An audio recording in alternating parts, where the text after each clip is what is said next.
Hello friends, welcome to my YouTube channel one day exams. जैसा कि आप लोग जानते हैं कि अब 2-4 महीनों के अंदर वन डे सारे एग्ज़ाम्स जितने भी सारे एग्ज़ाम के लिए एग्ज़ाम होने हैं, जैसे पुलिस भर्ती वाला एग्ज़ाम या आरओ एआरओ की एग्ज़ाम, सबकी डेट आ चुकी है। तो इसलिए आप लोग अपनी पढ़ाई में जुट जाएं।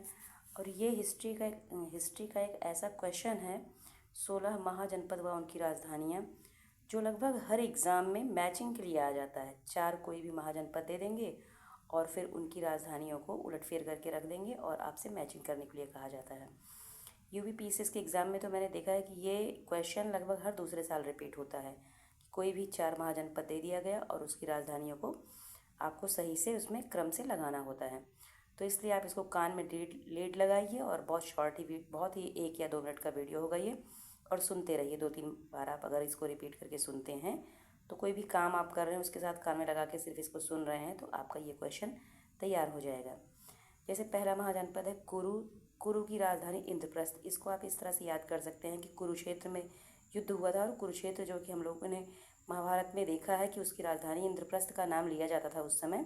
तो इससे आप इसको अटैच करके याद कर सकते हैं। फिर दूसरा है महाजनपद पांचाल। इसकी राजधानी अहिच्छत्र। तीसरी है सूरसेन और इसकी राजधानी है मथुरा। तो इसका थोड़ा सा अगर आप अपने दिमाग को इस तरह से जोड़ दें कि मथुरा जो कृष्ण से संबंधित है, और तो इसकी राजधानी शूरसेन है, तो इसको आप अपने माइंड में आसानी से याद कर लेंगे। जहाँ कृष्ण थे, जो राजधानी कृष्ण से अटैच है, उस राज्य का नाम है शूरसेन। तो इस तरह से ये आपको आसानी से याद हो जाएगा। चौथा महाजनपद है वत्स। वत्स की राजधानी है कौशाम्बी।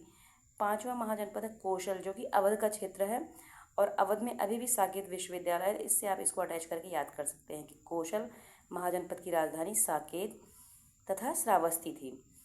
फिर मल्ल की राजधानी कुशीनगर और पावा। जैसा कि हम लोगों ने हिस्ट्री में पढ़ा है, मल्लगढ़ राज्य एक था और उसकी राजधानी पावापुरी या कुशीनगर। काशी का वाराणसी बहुत ही आसान सा है। अंग महाजनपद की राजधानी चंपा। इसको आप इस तरह से याद करिए कि अंग में ऊपर चंद्रबिंदी रखी हुई है और चंपा में भी आधा माँ है। तो इस तरह से अगर आप इसको अटैच करके याद करेंगे तो आपको याद करने में आसानी होगी। फिर नौवां महाजनपद है मगध। मगध की राजधानी राजगृह या गिरिव्रज। फिर वज्जी। 10वां महाजनपद है वज्जी। वज्जी को वा और वा से मैच करिए। वज्जी की राजधानी वैशाली। इस वज्जी में भी वा है और वैशाली में भी वा है। इस हिसाब से आपको ये दिमाग में बैठाने में आसानी होगी। वैशाली, मिथिला या जनकपुर, वज्जी की 3 राजधानियाँ, मतलब तीनों एक ही नाम है। तो इस तरह से। फिर 11वां है चेदी। चेदी की राजधानी है सोत्थिवती। इसको आप छोटी ई की मात्रा से अपने माइंड में आसानी से बिठा सकते हैं कि दा में छोटी की मात्रा चेदी है, और वैसे ही सोत्थिवती में भी ई की मात्रा का प्रोनाउंसिएशन उच्चारण आ रहा है। 12वें महाजनपद है मत्स्य, और मत्स्य की राजधानी थी विराटनगर। इसको आप इस तरह से भी याद कर सकते हैं कि विराट रूप भगवान का, और मत्स्य जो है उसकी महाजनपद था। फिर 13वां महाजनपद था अश्मक, और अश्मक की राजधानी थी पोतन या पोटिल। 14वां महाजनपद था अवंती। अवंती जो कि मध्य प्रदेश का क्षेत्र है। उज्जैनी। उज्जैन जो है महाकाल से, इसको आप जो है दिमाग में बिठाइए, महाकाल तथा माहेशपति उज्जैन की राजधानी थी। फिर 15वां महाजनपद था गांधार, जो कि अभी भी अफगानिस्तान की तरफ का क्षेत्र है, पाकिस्तान अफगानिस्तान की तरफ, और इसकी राजधानी थी तक्षशिला। 16वां महाजनपद था कंबोज, और कंबोज की राजधानी थी राजपुर या हाट। तो आप इसको कान में लीड लगाकर सुनते रहिए। 2-3 बार आप सुनेंगे तो आपके माइंड में ये अच्छे से बैठ जाएगा।